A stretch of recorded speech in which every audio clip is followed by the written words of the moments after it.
বাংলাদেশে যে 2024 যে ছাত্র আন্দোলন হয়েছিল, সেই ছাত্র আন্দোলন আমাদের বোকা বানিয়েছে। ভারতের ককরোচ বা তেলাপোকা জনতা পার্টির আন্দোলনের সঙ্গে বাংলাদেশের 2024 সালের জুলাই ছাত্র আন্দোলনের তুলনা করেছে নির্বাসিত বাংলাদেশি লেখিকা তসলিমা নাসরিন। তবে তার এই মন্তব্যের কড়া প্রতিক্রিয়া জানিয়েছেন সিজিপির মুখ্য সংগঠক অভিজিৎ দেবকে। 3 আগস্ট বার্তা সংস্থা পিটিআইকে দেয়া এক সাক্ষাৎকারে অভিজিৎ বলেন, বাংলাদেশ ও নেপালের আন্দোলনের সঙ্গে দিল্লির যন্তর মন্তরের আন্দোলনের তুলনা করা হচ্ছে শুধু আমাদের বদনাম করার জন্য।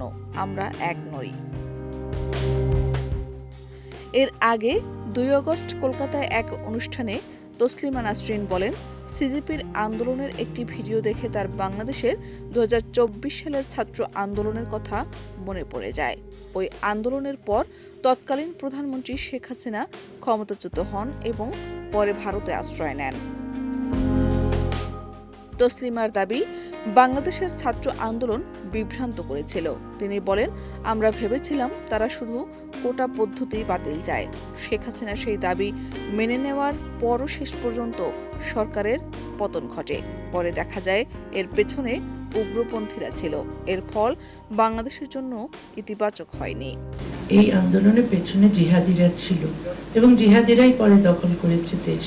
ছাত্ররা কোথাও জমায়েত হলেই বা আন্দোলন করলেই সেটা যে সবসময় যে খুব পরিণতি ভালো হয় তা নয়। তসলিমার এই মন্তব্যের জবাবে অভিজিৎ দীপকে বলেন, সিজিপির আন্দোলনের লক্ষ্য সম্পূর্ণ ভিন্ন এবং এটিকে অন্য দেশের রাজনৈতিক আন্দোলনের সঙ্গে মিলিয়ে দেখা ঠিক নয়। তিনি জানান, দেশ জুড়ে ছাত্রদের নেতৃত্ব দেওয়ার পর সংগঠনের দায়িত্ব আরও বেড়েছে এবং খুব শিগগিরই সিজিপির সাংগঠনিক কার্যক্রম আরও বিস্তৃত করা হবে। শাহনাজ পারভীন, দেশ রূপান্তর।